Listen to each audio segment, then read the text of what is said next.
When I was a kid, my father sometimes told me at bedtime that if I closed my eyes and didn't open them for a long time, all the demons would blow away. Yesterday I turned 60, but I still take his advice.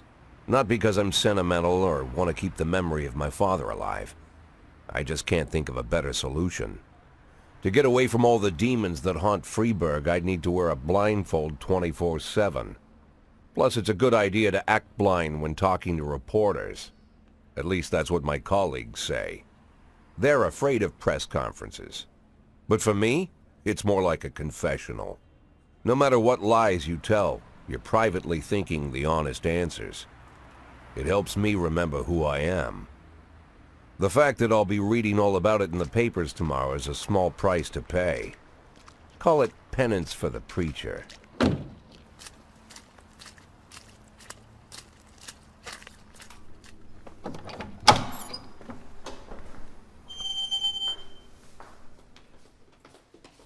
This is the first time I'm afraid of those answers my mind has given me.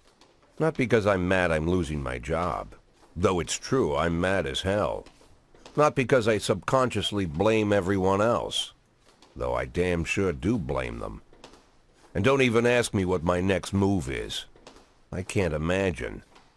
But even that doesn't scare me. The worst thing is, I know I'm gonna have to do something. And I'll be damned if I know how far I'll go. I may have a lot of vices, but predictability isn't one of them.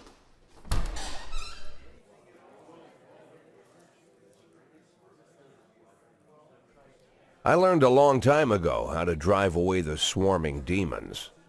But what do you do when they're trying to rip your soul from your skin? Shutting my eyes tight as I can. The best solution remains the same: play blind. I just hope the reporters think I was blinded by the camera flash.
How's the back today, Mr. Boyd? Same as usual. How did the press conference go? You can read about it in the newspapers tomorrow. Don't let anyone in. Even Mr. Kendrick? Especially Mr. Kendrick.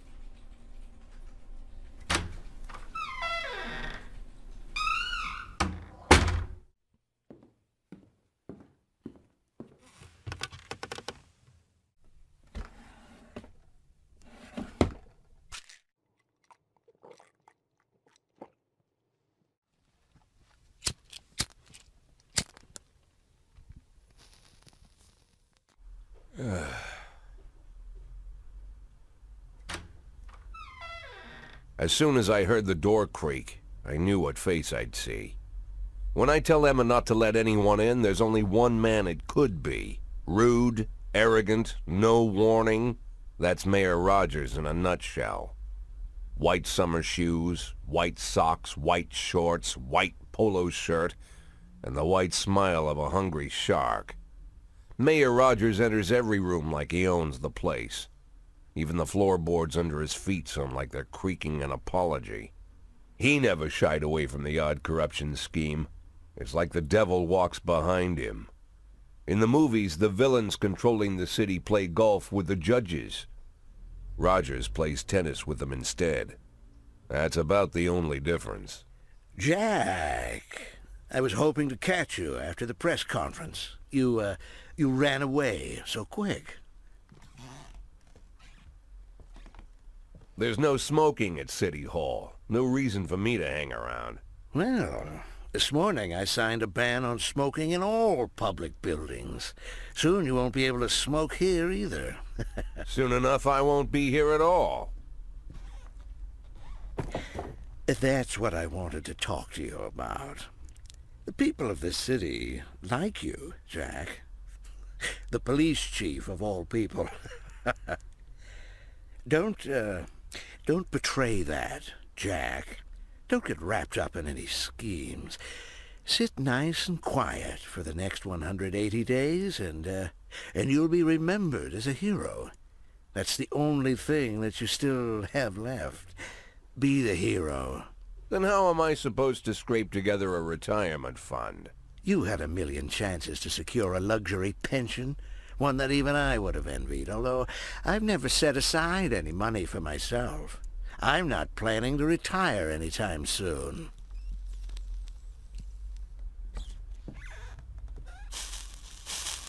"180 days of quiet, Jack. That's all I need. I don't have any problems with you, and you won't have any problems with me. I have a new assistant, Troy Starr. If you have something to tell me, call him. But try not to bother him. He's a busy man." I'll do my best. "And quit smoking at the office. One of my friends will be using it soon."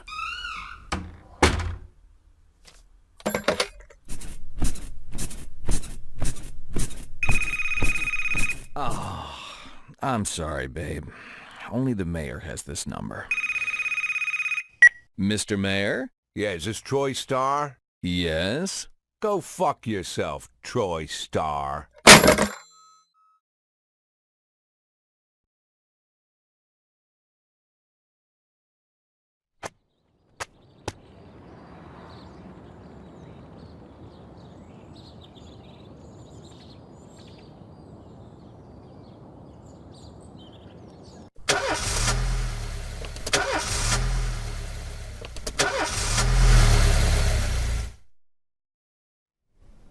Cops don't use the police station cafeteria anymore.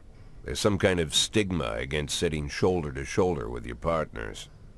Everybody just takes snacks from the machines or grabs a meal and hammers it down in the corner like a vulture on a corpse. The main thing? Don't look into anyone's eyes. Could be construed as an invitation to sit together. The only people eating here are ghosts.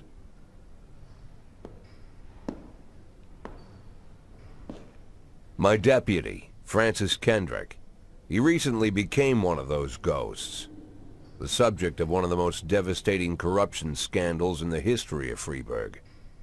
No evidence to support the accusations, but everyone knows Kendrick's days are numbered. I need that file I asked for. Needs to be ready tonight. Francis didn't say anything, but I understood. Ghosts aren't supposed to talk. Besides, I got a feeling he was already finished.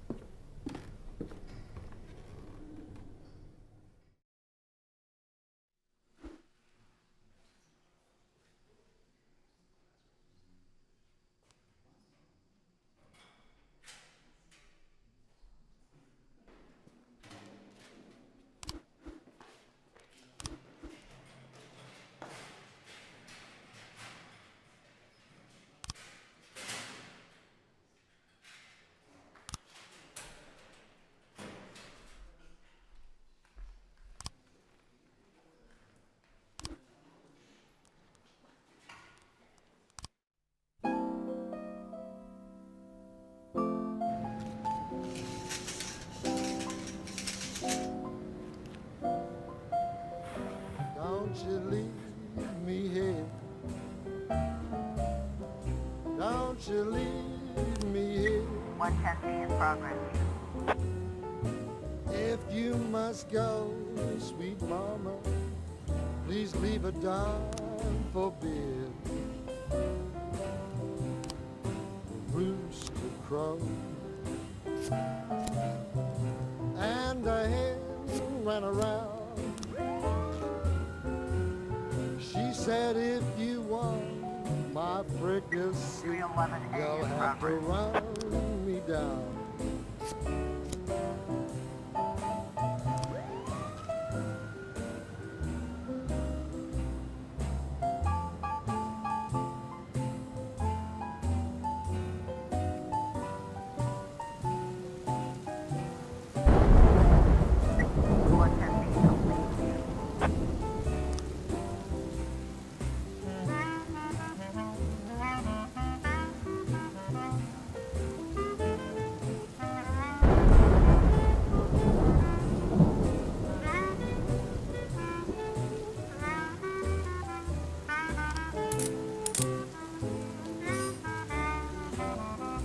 I'm Alabama bound. Alabama bound. 311A complete. I followed you round from town to town. I'm Alabama bound. Don't you 910C in progress. 311A in progress.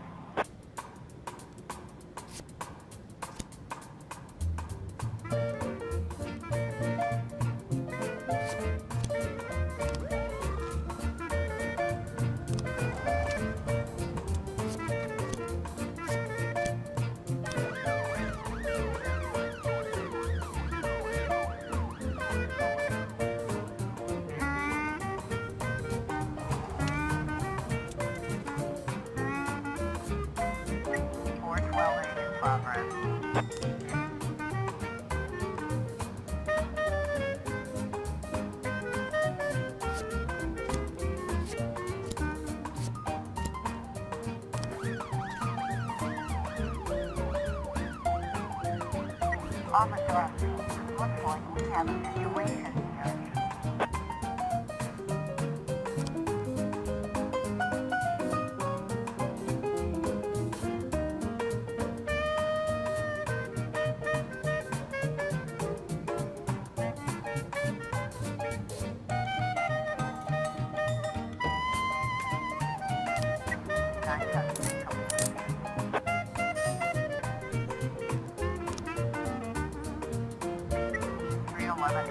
Complete.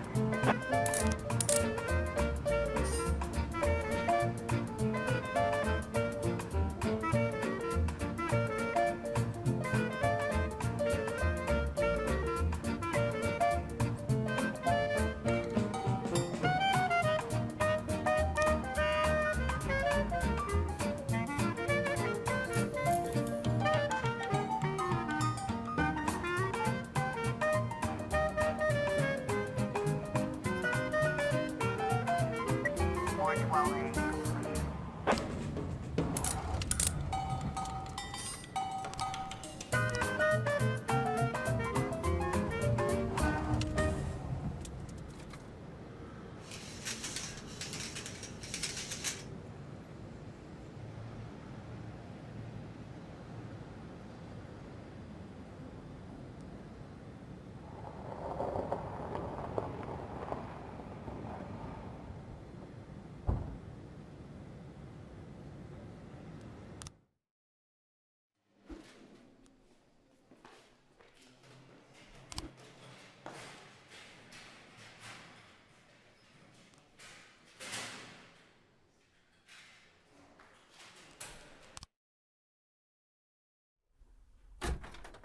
Used to be, when I asked Kendrick to stay late at the office, he liked to grumble and crack wise.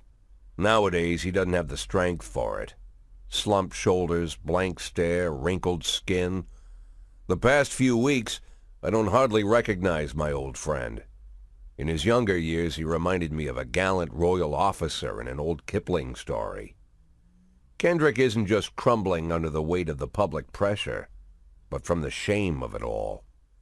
Internal Affairs raided the library he inherited from his grandfather, hoping they'd find buckets of cash stashed in the pages.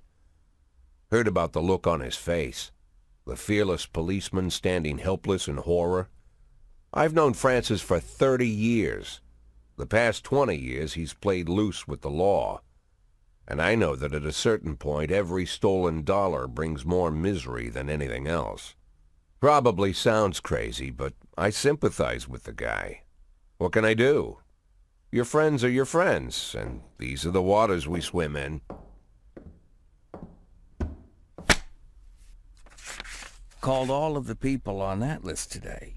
Now they know you're in business, so you could get a call from any of them. You don't need to worry about any of them. I've cleared them all. And what kind of business are we talking here? It's nothing too serious, just like you asked. Should be just a few small favors. Payments will vary depending on the situation and who you're dealing with. How much are you looking to earn? $500,000. $500,000? Why not a whole million? Because everybody wants to take $1 million. Figured I'd try something different. $500,000 in 180 days? Well, you could earn it all above board if you netted all the big fish and hit all your bonuses. Never knew you for a fisherman. Well, you never got into my business, and I'm not trying to get into yours. But be careful about bringing in any other cops. Sooner or later, they'll put the finger on you. And one more thing, Jack. I remember what you said, but I should probably add one more name to that list.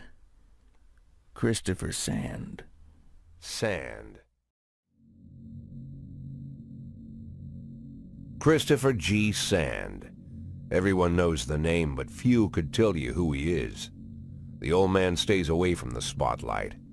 Always wears old-fashioned jeans and knitted sweaters. Gives to charity. Rarely attends social events. An avid hunter, I hear. Even dabbles in poetry. You'd never guess he's the head of the oldest and most powerful gang in the city. Goes back as far as his great-grandfather. And Sand is strict about following the old rules. He rarely involves himself in commonplace murders and robberies. Hardly needs to intimidate anyone to get his point across. The people who work for him each have their sphere. They provide protection where needed, even work with the authorities when they want to make a deal. Meanwhile, Sand pulls the strings without getting his hands dirty. People sometimes mistake his quiet approach. A couple years ago, an arms dealer decided to expand its business without asking permission, and his whole family paid the price. In 4 weeks, Sand killed 31 people. Old men, women, even a few teenagers. And Sand's people made sure every paper reported it. Frank, I don't want to hear you say that name again. Jack, please, listen to me. I'm in with these guys. We agreed, Frank. That's not the kind of business I'm into. I don't go there. Never have, never will.